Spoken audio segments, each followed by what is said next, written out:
آج 15 مئی 2026 سلسلہ درس قرآن کو آیت نمبر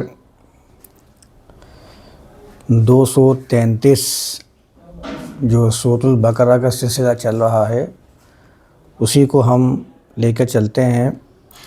لاسٹ سیشن کے اندر آپ کو یاد ہوگا میں نے اس آیت کا آدھا حصہ بیان کیا تھا اور جتنی ضمنی باتیں آ سکتی تھیں ان تمام باتوں کو ضمن میں لیتے ہوئے اس آیت کے معنی کو واضح کیا تھا، اور ساتھ میں جو مروجہ تصور ہے جو روایات کے ذریعے در آیا ان پر بھی ایک سیر حاصل بحث کی تھی، جس میں بنیادی طور پر جو نقطہ تھا وہ رضاعت والا معاملہ تھا۔ رضاعت والے معاملے کے اوپر میں نے آپ لوگوں کے سامنے بیان کیا تھا کہ رضاعت کبیر کا ایک مسئلہ روایت حدیث کے اندر بیان کیا جاتا ہے، اور جس طریقے سے وہ بیان کیا جاتا ہے اور جس نقطے کو اس میں واضح کیا جا رہا ہوتا ہے تو وہ کسی بھی طریقے سے قابل قبول نہیں ہے۔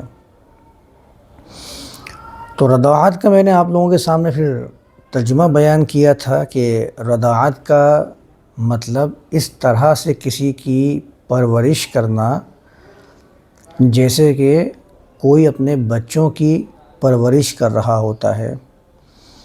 تو قرآن ظاہر ہے یہاں پر ان کو اس طرز کے اوپر بیان کرتا ہے تاکہ ان سے جو تربیت کرنے والے ہیں وہ لوگوں سے اپنا لگاؤ بھی اسی طرز کا رکھیں جیسے کہ اپنے بچوں سے رکھا جاتا ہے۔ سیاست کے اندر ایک مشہور قول ہے کہ سیاستدان جب بڑے عہدے پر فائز ہو جاتا ہے تو وہ کہتا ہے کہ میں اس قوم کا باپ ہوں اور یہ میری اولاد ہیں۔ یہ سیاست کے اندر مشہور ہے۔ بڑے بڑے سیاستدان، وزیر اعظم کے بارے میں تو ہمارے ہاں ہمارے جیسے معاشروں کے اندر تو موجود ہی ہے کہ باقاعدہ میں نے ایک وزیر اعظم سے یہ بات سنی تھی کہ انہوں نے کہا کہ وزیر اعظم جو ہوتا ہے وہ قوم کا باپ ہوتا ہے اور قوم اس کے لیے گویا اس کی اولاد کی مانند ہے۔ تو ہمارے معاشروں کے اندر اردو زبان کے اندر یہ محاورے کے طور پر بیان کیا جا رہا ہوتا ہے، تو آپ اس کے اعتبار سے دیکھیں، آپ کو معلوم ہو جائے گا کہ اولاد جب آیا ہے قرآن کے اندر، والدات جب آیا ہے قرآن کے اندر تو کیا معنی دے رہا ہے۔ ایک مرتبہ میں آیت کو پڑھ دوں تاکہ یاد دہانی ہو جائے۔ والوالدات یرضعن اولادہن حولین کاملین آ رہا تھا، یہاں پر میں نے کہا تھا آپ لوگوں کے سامنے رکھا تھا کہ والدات ولیدیہ عربی زبان کے اندر ایسے کو کہتے ہیں جس میں تجربہ کم ہو، جو ابھی تربیت کے مراحل کو انجام دے رہا ہو، پورا کر رہا ہو، اور والد اس سلسلے کو مکمل کرنے والا، تربیت کرنے والا، اور ولد اس تربیت کے معاملے کو کہا جاتا ہے۔ تو واو لام دال سے مراد یہ ہوتی ہے مولد، عربی زبان کے اندر کہتے ہیں ایسے بندے کو کہ جو کسی قوم میں تربیت یافتہ ہو جائے، اس کی نشو و نما کر دی جائے، اس کو اس قوم کے رسم و رواج سکھا دیے جائیں، اس کو عرب والے مولد کہا کرتے تھے۔ کسی چیز کا آغاز بھی واو لام اور دال سے بیان کیا جاتا ہے۔ یہ سارے معنی عربی لغت کے اندر موجود ہیں۔ میں نے وہ سارے معنی سامنے رکھنے کے بعد مفہوم پیش کیا تھا کہ جب یہاں پر آئے والوالدات یرضعن اولادہن، تو والدات میں ایسے ادارے موجود ہیں کہ جو ذمہ دار ہو جاتے ہیں اس چیز کے کیونکہ آگے لکھا ہوا ہے لمن اراد ان یتم الرضاعہ، اس چیز کے وہ ذمہ دار ہو جاتے ہیں کہ اپنی نسل کو پرورش دینا، ان کی نشو و نما کرنا، اس کے اندر وہ جتے رہتے ہیں۔ تو قرآن نے کہا تھا حولین کاملین، تو حولین کاملین، حول تو بہت وسیع المعنی لفظ ہے، حول سال کو بھی کہتے ہیں، زمانے کی گردش کے لیے بھی استعمال کیا جاتا ہے، حال چال کے لیے بھی استعمال کیا جاتا ہے۔ تو حولین کاملین یعنی دونوں صورتحال کے اندر، اور وہ صورتحال کون سی ہے وہ ہم پہلے سمجھ چکے تھے، فَإِمْسَاكٌ بِمَعْرُوفٍ أَوْ تَسْرِيحٌ بِإِحْسَان۔ تو معاملہ جیسا بھی ہو، والدات کا کام کیا ہوتا ہے کہ وہ اپنے ساتھیوں کے، اپنے لوگوں کی نشو و نما کے اندر کسی قسم کی کوئی کسر باقی نہ رکھیں۔ یہاں تک تو ہوئی تھی بات پہلا حصے میں۔ دوسرے حصے میں بات ہوئی تھی وَعَلَى الْمَوْلُودِ لَهُ رِزْقُهُنَّ وَكِسْوَتُهُنَّ بِالْمَعْرُوفِ۔ اب یہاں پر وَعَلَى الْمَوْلُودِ لَہ آیا ہے تو عام طور پر ترجمہ کر دیا جاتا ہے کہ وہ جس کے لیے بچہ جنا گیا ہے، اور اس پر میں نے بہت زیادہ باتیں آپ لوگوں کے سامنے رکھی تھی کہ ہمارے تصورات کے اندر کیسے کیسے گمان پیدا کر دیے گئے ہیں، اور اس میں عورت ذات کا مطلب صرف اور صرف یہ ہو گیا ہے کہ وہ بچہ پیدا کرنے کے لیے ایک ذریعہ بن گئی ہے، اور اس سے بچہ پیدا کرنے کے بعد بچے کو منسوب کیا جاتا ہے باپ کی طرف، کہ اس کا اصل وارث جو ہے وہ باپ ہے، باپ کے نام سے منسوب کیا جائے گا، باپ کے نام سے خاندان چلے گا، یہی ہمیں بیان کرتے رہتے ہیں۔ لیکن جب قرآن کے اندر ہم جائزہ لیتے ہیں تو دوسری طرف ہمیں نظر آتا ہے کہ وہ کہتے ہیں کہ عیسیٰ رسول اللہ کو ہمیشہ ان کی والدہ کی طرف منسوب کیا گیا،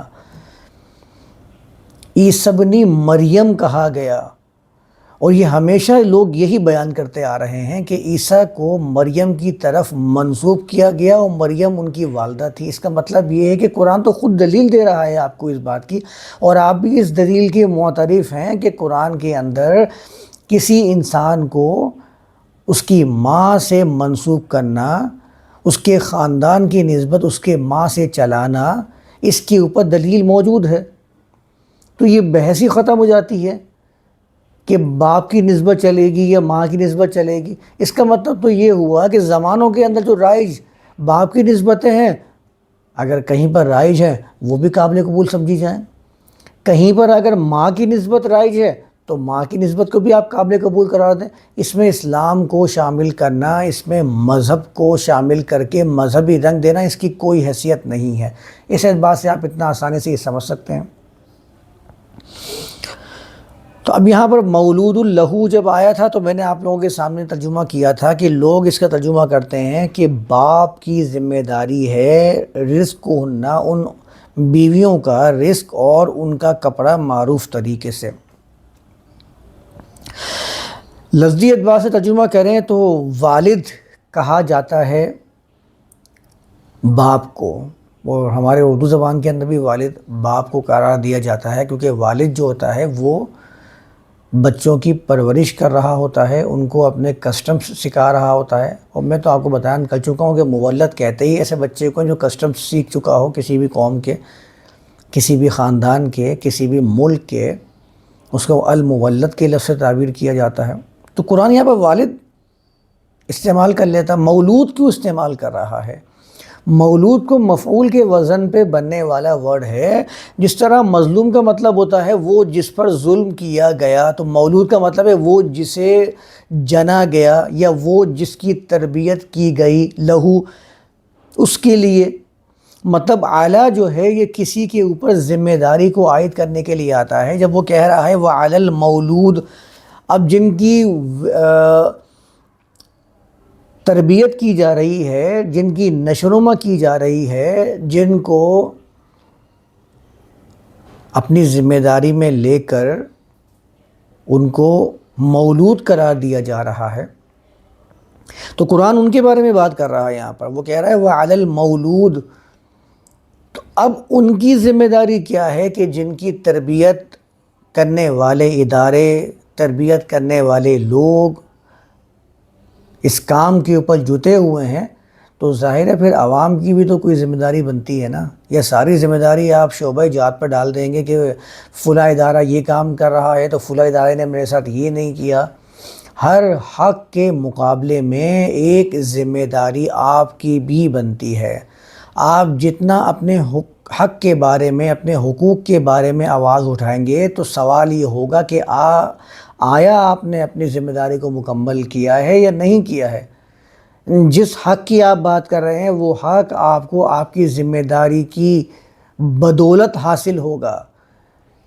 آپ کے اوپر جو ذمہ داری عائد ہے اس کے عوض میں آپ کو یہ والا حق آپ کا ادا کیا جائے گا.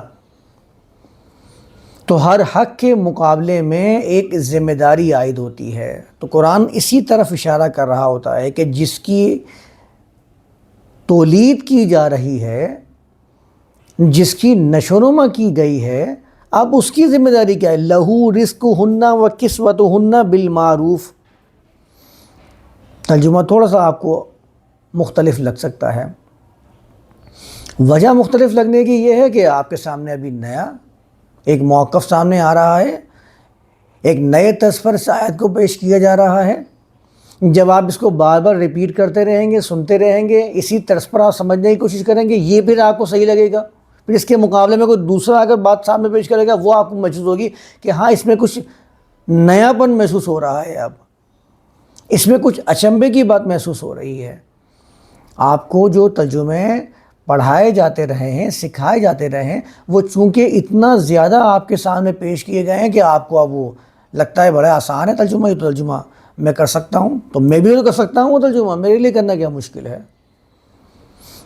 میرے لیے تو بڑا آسان ہے، میں ترجمہ کر دوں کہ باپ کے اوپر اس بیویوں کی ذمہ داری بھی ہے، کپڑوں کی بھی اور رزق کی بھی. لیکن میں آپ کو بیان کر چکا ہوں کہ قرآن کا موضوع یہ نہیں ہے. یہ تو واو سے شروع ہوئی تھی آیت، تو پیچھے سے چلی آ رہی ہے. معاشرے کی تشکیل و تکمیل کے حوالے سے بات چل رہی تھی. اس میں کتنے لوگ ہیں جو آپ کے ساتھ جڑنے والے ہیں اور کتنے ہیں جو آپ سے الگ ہیں. آپ ان کو الگ کر دیتے ہیں اپنے معاہدے سے، اپنے قانون سے، ان کے مناسب سے. آپ جس طرز پر لے کے جائیں یہ آیت آپ کو اس طرز کے حساب سے بیان کرتی ہوئی چلی جائے گی. بس بنیادی چیز یاد رکھنی ہے آپ کو، انسانیت کے پہلو کو نہیں چھوڑنا ہے. انسانیت کو آپ کو سب سے ٹاپ پہ رکھنا ہے، پرائرٹی پہ رکھنا ہے. تو قرآن جب کہتا ہے وَعَلَى الْمَوْلُودِ لَهُ رِزْقُهُنَّ، اب ذمہ داری ان لوگوں کی ہے کہ جن کے لیے وہ ادارے سرگرم عمل ہیں، ان کی بھی ذمہ داری لگتی ہے. ان کی ذمہ داری کیا ہے؟ لَهُ رِزْقُهُنَّ. رزق کا مطلب کھانا نہیں ہوتا. جتنا کچھ ادارے کو چاہیے اس ادارے کو اتنا کچھ پرووائڈ کریں. ادارے کو کیا چاہیے آپ سے؟ ادارے کو چاہیے آپ سے وہ مال جو آپ کماتے ہیں اور اپنے مال میں سے وہ حصہ گورنمنٹ کو ادا کرتے ہیں. گورنمنٹ اس حصے سے اس ادارے کو فنڈ پرووائڈ کرتی ہے. تو آپ کے اس رزق کی تعریف میں وہ آتا ہے یا نہیں آتا؟ بتائیے آپ خود سے مجھے. ٹیکس چوری نہیں کرنا ہے، حق کو پورا پورا ادا کرنا ہے. قرآن نے یہی تو کہا تھا من ذا الذی یقرض اللہ قرضا حسنا. کون ہے جو اللہ کو قرض دیتا ہے؟ قرضۃ کہتے ہیں عربی زبان میں جانور کے اس لقمے کو ہے کہ جانور جب کسی چراگاہ پر چر رہا ہوتا ہے تو آپ نے دیکھا ہوگا، خاص طور پر مویشی جات کی بات کر رہا ہوں، یہ گھوڑا گھاس کھاتے ہیں. گھوڑا ہو گیا، بکریاں ہو گئیں، اونٹ ہو گیا، یہ کیا کرتے ہیں جلدی جلدی منہ مار کے اس چارے کو اپنے منہ کے اندر لے کر اندر کی طرف اتار لیتے ہیں. وہ ایک گولا بنا کے وہ اندر چلا جاتا ہے. اور پھر آپ نے اکثر دیکھا ہوگا کہ اس کے بعد جب یہ اپنے اندر اتار لیتے ہیں تو ایک مقام پہ بیٹھ کر اس کو دوبارہ سے اپنے منہ میں لاتے چباتے ہیں تاکہ وہ ان کے جسم کا حصہ بن جائے. اس کو قرضۃ کہتے ہیں عربی زبان کے اندر. تو قرآن کہتا ہے کون اس طریقے سے مختلف مقامات سے لا کر ہمارے سامنے وہ چیز پیش کرتا ہے تاکہ پہلے تو ہم اس سے وہ ساری چیزیں کلیکٹ کر لیں، اور کلیکٹ کرنے کے بعد اب اس کو اس طریقے سے صرف عمل میں لے کر آئیں کہ وہ معاشرے کا جز بنتا چلا جائے. اس کو کہتے ہیں من ذا الذی یقرض اللہ قرضا حسنا. اتنا توازن والا قرض کون ہے جو اللہ کو پرووائڈ کرتا ہے؟ اللہ سے مراد اس قانون، اس کائنات میں موجود لوگوں کے لیے. فَيُضَاعِفَهُ لَهُ أَضْعَافًا كَثِيرًا۔ تو پھر اللہ نے آگے بیان فرما دیا کہ یہ چیز معاشرے کے اندر ہی گردش کرتی رہے گی، ضائع نہیں ہوگی، بلکہ لوگ اس طریقے سے اس کو معاشرے کا جز بنائیں گے کہ وہ دگنا چگنا ہو کر تمہیں ہی دوبارہ حاصل ہوگا۔ یہ ہے لہو رزقہن۔ تو آپ جتنے حقوق کے دعوے دار بنیں گے، اتنا ہی آپ کے اوپر ذمہ داریاں عائد ہوتی رہیں گی۔ تو آپ کے اوپر، ان لوگوں پر جو سرکاری اداروں کے فوائد و ثمرات حاصل کرتے ہیں، ان کے اوپر ان کا رزق ہے۔ وَكِسْوَتُهُنَّ بِالْمَعْرُوفِ، اور ساتھ میں اداروں کی حفاظت۔ کسوہ تو کہتے ہیں عربی زبان میں کسی کو لباس پہنانا، کسی کو ڈھک دینا، کسی کو محفوظ کر دینا۔ آپ اٹھائیے کسوہ، مشہور ہے، کاف سین واو سے بننے والا کسوتن مصدر آتا ہے۔ تو ان کی ذمہ داری میں ایک تو ان اداروں کا رزق، اور دوسرا ان کی حفاظت ہے معروف کے ساتھ، معروف کی بنیاد پر۔ المعروف کو چھوڑ کر قرآن نے کوئی لفظ یہاں بیان نہیں کیا ہے، واضح کر دیا ہے کہ جتنے معاملات ہوں گے وہ معروف کو تھامنے کے ساتھ ہوں گے۔ اور المعروف کیا چیز ہے؟ یہ تو ہم پہلے ڈسکس کر چکے ہیں۔ اللہ کا کلام، اللہ کا قانون جو اس کائنات کے اندر رواں ہے، وہی المعروف ہے۔ اس کائنات کے اندر جو قانون موجود ہے وہ المعروف ہے۔ وہ اس کائنات کے اندر جانا جاتا ہے، پہچانا جاتا ہے۔ ہر مخلوق سے دوسری مخلوق کو نشو و نما حاصل ہوتی ہی ہے، یہ معروف ہے۔ لیکن منکر کیا ہوا کہ ایک نیا ہی سسٹم پیدا کرنے کی لوگوں نے کوشش کی ہے کہ دوسرے کے حصے کو بھی چرا کے اپنے پاس لے آؤ، اور دوسرے کی نشو و نما کا، دوسرے کی زندگی کا دروازہ بند کر دو۔ یہ منکر تھی، یہ اجنبی چیز تھی اس کائنات کے اندر۔ تو قرآن نے المعروف اس کو قرار دیا جو اس کائنات کے اندر رواں قانون ہے، اور المنکر وہ قوانین ہیں کہ جو اس کے مقابلے میں لوگوں نے خود سے تیار کیے ہیں۔ تو جب وہ المعروف کہتا تو آپ یاد رکھیے کہ المعروف اس سلسلہ کائنات میں موجود قانون کے مطابق جو چیزیں آئیں گی ان کو تھام کے رکھنا ہے۔ وَكِسْوَتُهُنَّ بِالْمَعْرُوف کو یاد رکھ لیں، آسان ہو جائے گا۔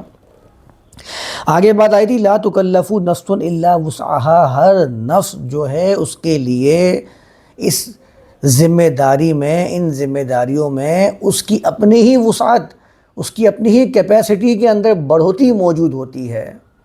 لا تکلف نفس الا وسعها، انتہائی تاکید کے ساتھ، ایمفیسائز کے ساتھ یہ جملہ بیان کیا ہے۔ شروع میں لا لگا دیا، درمیان میں الا لگا دیا، ایکسیپشن آ گیا۔ یہ انتہائی تاکید ہوتی ہے عربی زبان کے اندر۔ نہیں مکلف بنایا جاتا ہے کسی بھی نفس کو، کسی پر بھی کوئی ذمہ داری عائد نہیں کی جاتی ہے، کسی پر بھی کوئی بار نہیں ڈالا جاتا ہے، مگر اس کی طاقت میں اضافہ ہوتا ہے۔ آپ اپنے جسم کو لے لیجیے، آپ جتنا مشقت والا کام کریں گے، باڈی بلڈنگ جو کرتے ہیں اس میں کیا ہوتا ہے، جتنا ویٹ بڑھاتے رہتے ہیں ان کی طاقت میں اضافہ ہوتا رہتا ہے۔ آپ مزید ویٹ بڑھاتے رہیے، ان کی اور طاقت بڑھتی جائے گی، ان کی بلڈ اس میں اضافہ ہوتا رہے گا۔ وہ اگر 10 کلو کا ڈمبل اٹھا رہے ہیں، اٹھاتے رہیں گے، ان کے اندر طاقت بڑھتی رہے گی، وہ اس سے آگے جا کے 20 کلو پہ چلے جائیں گے۔ جو جم کرتے ہیں ان کو معلوم ہے میں کیا بیان کر رہا ہوں۔ تو آپ جب کسی کے اوپر کوئی بوجھ ڈالتے ہیں تو اس سے اس کی ہی وسعت میں اضافہ ہوتا ہے، اس سے اس کی ہی طاقت میں اضافہ ہوتا ہے۔ طاقت گھٹتی نہیں ہے، بڑھتی ہے۔ یہ بات آپ ذہن نشین رکھیں، یہی لا تکلف نفس الا وسعها ہے۔ لا تضار والدۃ بولدها ولا مولود له بولد۔ اب اس کا ایک ترجمہ تو آپ بہت سمپل سا یاد رکھیں کہ قانون ایسا ہونا چاہیے کہ جس میں کسی ماں کو اپنے بچے کے لیے کوئی تکلیف نہ پائی جاتی ہو، اور نہ ہی کسی باپ کے لیے اس کے بچے کے بارے میں کوئی تکلیف موجود ہو۔ سسٹم ایسا ہونا چاہیے۔ بہت آسان ترجمہ میں نے کر کے بیان کر دیا اب سوال یہ ریز ہو سکتا ہے کہ جب آپ نے اوپر والدات کا ترجمہ شعبہ جات کیا تھا تو یہاں پر آپ نے والدہ کا ترجمہ ماں کیسے کر دیا؟ تو یہ تو ہم پہلے ہی سمجھ چکے ہیں کہ قرآن کا اسلوب، عربی زبان کا اسلوب، کہ سیاق و سباق کے اعتبار سے ایک ہی مقام کے اوپر اگر ہمیں معلوم ہوتا ہے کہ یہاں معاشرے کی تکمیل، تو اس معاشرے کے جو جز ہیں ان کے بارے میں وہ جزئیات بھی ہم سمجھتے ہی جاتے ہیں۔ اس اعتبار سے آپ سمجھیں، اگر آپ کو مشکل لگتا ہے تو وہ بھی اس کے اندر موجود ہے کہ ایسا معاشرہ تشکیل دے دیا جائے جس میں پرورش کرنے والوں کو پرورش کی فکر نہ رہے، تربیت کرنے والوں کو وہ مسائل بھی دوچار نہ ہوں جس کی وجہ سے وہ تربیت کرنے سے ہی اپنے آپ کو دور رکھیں، مجبور ہو جائیں کہ وہ تربیت نہ کر سکیں۔ معاشرہ ایسا تشکیل دیا جانا چاہیے، ہر شخص کے پاس اس کے رزق کی فراوانی، ہر شخص کے گھر کے سامنے رزق کے سر چشمے سے بہتا ہوا پانی ایسے آ رہا ہو کہ جس کو ضرورت ہو وہ اپنے حصے کا رزق حاصل کر لے۔ یہ بڑی سمجھنے والی چیز ہے۔ یہاں تو گھروں کے اندر پانی پینے کا پانی نہیں آتا، غریب ممالک کے اندر وہ اسی چکر میں لگے ہوئے ہیں، روٹی کپڑا و مکان کے نعرے لگ رہے ہیں، ان کو وہ چیزیں میسر ہی نہیں ہو رہی ہیں۔ تو آپ مجھے بتائیے، ایسے معاشرہ جس کے اندر یہ بنیادی چیزیں بھی موجود نہ ہوں، اس کا بھی فقدان پایا جائے، تو کیا ایسا معاشرہ جنتی معاشرہ ہو سکتا ہے؟ جب جنتی معاشرے کی بات کریں گے نا، جنت والی جو آیتیں آئیں گی پھر میں آپ کے سامنے بیان کروں گا کہ وہ کیا ہیں۔ تو ایک طریقے سے تو آپ نے سمجھ لیا کہ کسی بھی فیملی کو کسی بھی قسم کا اس معاشرے کے اندر کوئی مشکلات سے سامنا ہو ہی نہ، اس کے لیے آپ اس آیت کو بہت آسانی سے سمجھ سکتے ہیں۔ دوسرے اعتبار سے لا تضار والدۃ بولدہا، شعبہ جات جو لوگوں کی پرورش کر رہے ہوتے ہیں، وہ لوگ، وہ اقوام کہ جو بھی تربیت کرنے والے لوگ ہیں، ان کو کسی بھی قسم کی کوئی پریشانی نہیں پہنچنی چاہیے، کوئی بھی ان کو اس طرح سے ضرر نہیں پہنچائے۔ دوسرے لفظوں میں یہ سمجھ لیجئے، اس کی تربیت کے راستے میں کوئی روڑے نہ اٹکائے جائیں۔ وَلَا مَوْلُودٌ لَهُ بِوَلَدِ، نہ تو ان کی راہوں میں کہ جو تربیت کرنے والے ہیں، اور نہ ہی اس کے راستے میں کہ جس کی تربیت کی جا رہی ہے۔ مولود لہو بولدہ، اس کی ولادت، اس کی تربیت، اس کی نشو و نما میں۔ وعلی الوارث مثل ذلک، یہی ذمہ داری جو ہم نے یہاں بیان کی ہے، وارث کہتے ہیں اس شخص کو جو کسی پچھلے کام کو لے کر آگے کی طرف بڑھانے کی کوشش کرے، پیچھے والوں کا جانشین بنتا چلا جائے، اس کو وہ ترکہ حاصل ہوتا چلا جائے، اس کو عربی زبان میں وارث کہتے ہیں۔ یہ اردو زبان کا کمال تھا کہ جو وراثت کا لفظ آیا، وارث کا لفظ آیا، یہ بچے کے لیے استعمال ہونے لگ گیا جو اپنے ماں باپ کے چلے جانے کے بعد ان کے مال، ان کے مکان، ان کے ایسٹ کے اوپر اقتدار حاصل کر لیتا ہے۔ یہ اردو کا شاہکار تھا، کیونکہ اردو کا لفظ ہی وارث نہیں تھا، وارث تو عربی زبان کا لفظ تھا۔ تو اگر آپ کو اس کے حقیقی معنی دیکھیں تو آپ کو عربی زبان میں جانا پڑے گا۔ ایسا کیسے ہو سکتا ہے کہ ایک عربی زبان کے لفظ کے معنی کو میں اردو میں آ کے مکمل آگاہی حاصل کر لوں؟ ممکن ہی نہیں ہے۔ کیا موسیٰ رسول اللہ کا جو نام قرآن میں آیا ہے عبرانی زبان کا لفظ ہے، میں اس کے حقیقی معنی کو عربی زبان میں ڈھونڈ سکتا ہوں؟ کبھی نہیں ڈھونڈ سکتا۔ اس کے لیے مجھے لازمی طور پر عبرانی زبان کا یا اس سے بھی پہلے قدیم مصری زبان کا جائزہ لینا پڑے گا۔ یہ بڑی تفصیل طلب بات ہے، میں بھی آؤں گا جب الف لام میم ہا میم نون کے الفاظ پہ آؤں گا تو پھر میں آپ لوگوں کے سامنے بیان کروں گا کہ یہ کیا چیز ہے۔ تو وعلی الوارث مثل ذلک، جو اس ذمہ داری کو، جو ان معاملات کو آگے لے کے جانے والے لوگ ہوں گے، مطلب جنریشن ٹو جنریشن جب یہ چیز چلے گی تو انہیں بھی اسی کے مثل کاموں کو آگے لے کے جانا ہے، یہ ان کی ذمہ داری ہے۔ فَإِنْ أَرَادَا فِصَالًا عَنْ تَرَادٍ مِّنْهُمَا وَتَشَاوُرٍ فَلَا جُنَاحَ عَلَيْهِمَا، پس اگر وہ دونوں، فصالاً کا ترجمہ کیا ہے دودھ چھڑانا چاہیں، عن تراد منہما، ان دونوں کی طرف سے باہمی رضامندی کی بنیاد پر، و تشاور، اور باہم مشاورت کی بنیاد پر، فلا جناح علیہما، تو ان دونوں پر کوئی حرج نہیں۔ کن دونوں پر؟ میاں اور بیوی کے درمیان میں یہ معاملہ دوبارہ لے کے آ گئے۔ یعنی قرآن اتنے باریک باریک نقطے بیان کر رہا ہے، ہمارے مترجمین نے اس کا ترجمہ ایسا کیا ہے کہ اگر وہ دونوں دودھ چھڑوانا چاہیں بچے کا، مطلب ساری اس پوری آیت کا جو بنیادی مقصد ہو گیا وہ دودھ پلانا ہو گیا۔ اس سے نہ آگے اس میں بات موجود تھی، نہ آگے قرآن نے بیان کی، اس طرح ہمارے یہاں ترجمہ موجود ہے۔ فصالاً کا ترجمہ دودھ چھڑانا کر دیا ہے، تو بھائی فصل کا ترجمہ کیا کریں گے؟ انہ لقول، فصل کا ترجمہ کیا کریں گے؟ فصل سے تو فصال بنا ہے، فاصلہ اردو زبان میں استعمال کرتے ہیں، تو فاصلے کا ترجمہ دودھ چھڑانا کرتے ہیں، دودھ چھڑانے والی کرتے ہیں۔ کبھی کیا ہے فاصلے کا ترجمہ دودھ چھڑانے والی؟ کبھی نہیں کیا ہوگا۔ جب آپ کہتے ہیں کہ مفصل تفصیل، تو تفصیل کا ترجمہ کبھی آپ نے کیا ہے؟ یفصل الآیات جب قرآن کہتا ہے تو وہاں کبھی کرتے ہیں اس طرح کا ترجمہ؟ کیونکہ آپ کو معلوم ہے فا صاد لام کا مطلب ہوتا ہے دو چیزوں کے درمیان میں جدائی کر دینا، اس کو فصل کہتے ہیں۔ اور فصل تو کلاس کو کہا جاتا ہے عربی زبان کے اندر۔ ہر کلاس چونکہ دوسری کلاس سے جدا ہوتی ہے، مختلف ہوتی ہے، اس لیے اس کو فصل کے لفظ سے تعبیر کیا جاتا ہے۔ الفصل الاول، الفصل الثانی، یہ استعمال کیے جاتے ہیں پہلی اور دوسری جماعت کے لیے۔ تو فصل تو مجھے معلوم ہے، اسی سے ہمارے یہاں فصل کھیتوں کے لیے استعمال کرتے ہیں، کیونکہ ہر فصل جو ہوتی ہے وہ دوسری فصل سے مختلف ہوتی ہے۔ کہیں گندم کی فصل لگی ہے، کہیں سرسوں کی فصل لگی ہے، تو الگ الگ ہے نا، اس لیے فصل کہا جاتا ہے ان کو۔ تو فا صاد اور لام فصالاً جب یہاں پر آیا ہے تو اس کا مطلب ہے جدائی کے۔ اگر اس سب کے باوجود بھی وہ دونوں جماعتیں، کون سی دو جماعتیں جن کا سلسلہ کلام اوپر سے چلا آ رہا ہے، طلقتم النساء، جدائی کو اپنی رضامندی سے، باہم مشاورت سے انجام دینا چاہیں، فلا جناح علیہما، ان دونوں پر کوئی حرج نہیں ہے۔ اللہ نے قانون بیان کر دیا ہے، پھر بھی اگر کوئی معاہدوں کو الگ کرنا چاہتا ہے، جدا ہونا چاہتا ہے، تو اللہ نے اس کو پورا اختیار دیا ہے، وہ جدا ہو سکتا ہے اپنے لیے، اپنے جیسے لوگ تلاش کر سکتا ہے، جیسے آیا تھا نا ازواجہن، وہ بھی ہم نے سمجھ لیا تھا۔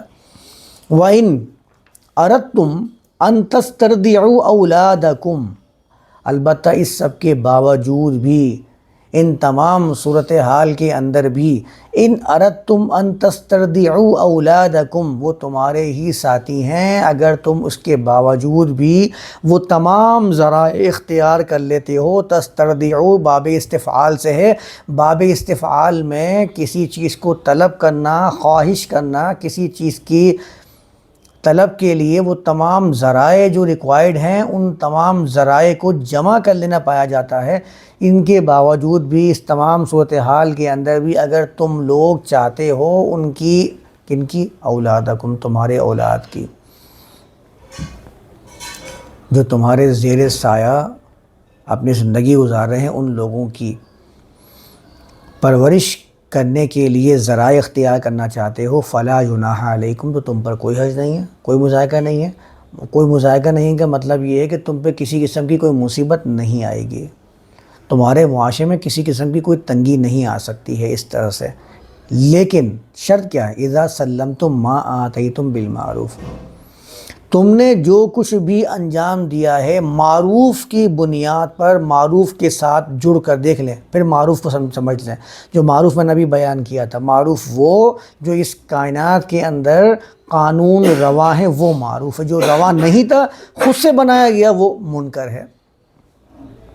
اگر اس کے ساتھ جڑنے کے بعد جو کچھ تم نے انجام دیا ہے، آتیتم کا مطلب ادا کر دینا، عطا کر دینا، انجام دے دینا، یہ سارے معنی پائے جاتے ہیں۔ اذا سلمتم، تو بنیادی چیز یاد رکھنا ہے تمہیں کہ تمہیں حفاظت کے معاملے کو اپنے آپ سے دور نہیں کرنا ہے سلم، تسلیم۔ تسلیم کے معنی کسی چیز کو تسلیم کر لینا، قبول کرنا بھی ہوتا ہے، کسی کے کوئی چیز سپرد کرنا بھی ہوتا ہے۔ لیکن کیا آپ نے قرآن میں وہ آیت نہیں پڑھی وَلَكِنَّ اللَّهَ سَلَّمَ؟ سب نے ترجمہ کیا لیکن اللہ نے ان کو سالم کر دیا، محفوظ کر دیا۔ تو مطلب یہ ہوا کہ ہمارے مترجمین خود ہی محفوظ ترجمہ کر رہے ہیں، تو مجھے کیا محفوظ ترجمہ کرنے میں مشکل ہوگی۔ ہاں البتہ اگر تم یہ کام انجام دینا چاہتے ہو، اس بات کو یاد رکھو کہ جو کچھ بھی تم نے انجام دیا ہے، جو کچھ بھی عمل تم لے کر چل رہے ہو، معروف کی بنیاد پر تم اسے محفوظ بھی رکھو۔ ایسا نہ ہو کہ کہیں کہ تم نے اس کام کو انجام دیا بڑے بہتر طریقے سے، آگے جا کے تم نے اس کے ہی بقیہ اکھاڑ دیا، تم نے سارے کیے کرائے پر پانی پھیر دیا، محفوظ نہیں رکھا۔ تو سلمتم کے معنی کے اندر حفاظت کا معنی موجود ہے۔ اور اصل بات کیا ہے، واو جو آیا ہے وہ تفسیری آیا ہے، اصل چیز تو یہ ہے واتقوا اللہ، اللہ کی حفاظت ہے یہ چیز جو آپ کو بیان کی جا رہی ہے۔ یہ بڑی چیز ہے، یہ معمولی چیز نہیں ہے۔ اگر تم سمجھ رہے ہو کہ یہ ہم نے معاہدوں کو پورا کر کے اپنے ساتھیوں کو، اپنے ساتھ رہنے والے انسانیت کو نشو و نما پہنچائی ہے تو کوئی بہت معمولی چیز ہے، یہ معمولی چیز نہیں ہے۔ یہ وہ کام ہے جو پوری کائنات کے اندر ہر مخلوق دوسری مخلوق کو کرنے کے لیے کوشاں ہے۔ یہ وہ کام ہے کہ جو آپ کا رب اللہ انجام دیتا ہے، ربوبیت عالم قرار دیتا ہے اپنے آپ کو، رب العالمین قرار دیتا ہے۔ یہ وہ کام ہیں جو اللہ کی سنت ہے۔ تو اتنے بڑے کام کے بارے میں یاد رکھو کہ یہ اللہ والا کام ہے، واتقوا اللہ۔ تو تمہیں اللہ والے کام کی حفاظت کرنی ہے، نگہداشت کرنی ہے۔ تم نے اگر اس کی نگہداشت کی، سمجھ لو واتقوا اللہ تم نے انجام دے دیا۔ تو اصل میں یہاں پر واو تفسیری ہے، یعنی یہ سارا کام انجام دینا مطلب کیا ہے، یعنی کہ آپ نے اللہ کی حفاظت کرنی ہے۔ وَاعْلَمُوا، اور اس بات کو اچھی طرح ذہن نشین کر لینا ہے، ان اللہ بما تعملون بصیر۔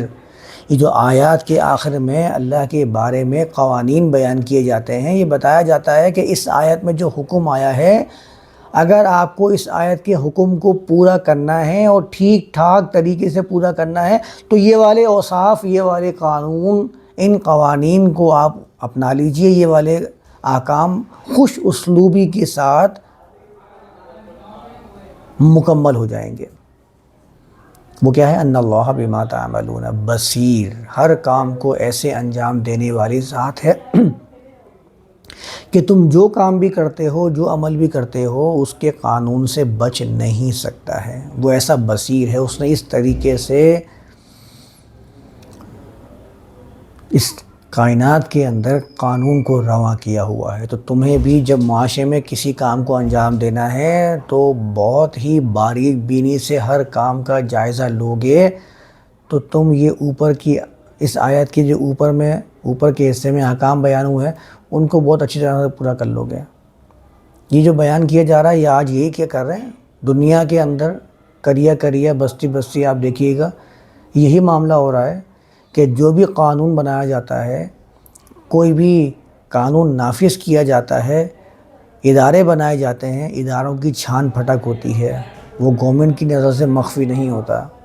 اسی کو آج اپنانے کے بعد لوگوں نے نتائج کو حاصل کیا ہے۔ تو قرآن یہاں پر یہ بیان کر رہا ہے۔ ہم نے اس کو اٹھا کے رضاعت کا مطلب لے لیا، بچے کو دودھ پلانا، اور میاں بیوی کے جھگڑے اور لڑائیاں اور ان کا رشت اس کے اوپر چشمہ کر رکھا ہے۔ اس کا کوئی تعلق نہیں ہے اس سے۔ آیت نمبر 234 کو میں پھر اگلے سیشن میں لے کے چلتا ہوں، کیونکہ اس کے اوپر بھی بڑی کیلا و کالا اور بحث کی گئی ہے۔ یہ باقاعدہ ایک موضوع ہے ان لوگوں کے لیے خاص طور پر کہ جن کو کہتے ہیں کہ بیوہ ہو گئی ہیں، اور ہمارے یہاں بڑا معاملہ ہے اس کے اوپر، تو اس کو پھر اگلے سیشن میں ایک ساتھ ہی پورا کرنے کی کوشش کریں گے۔ آج اس کو یہاں تک رکھتے ہیں۔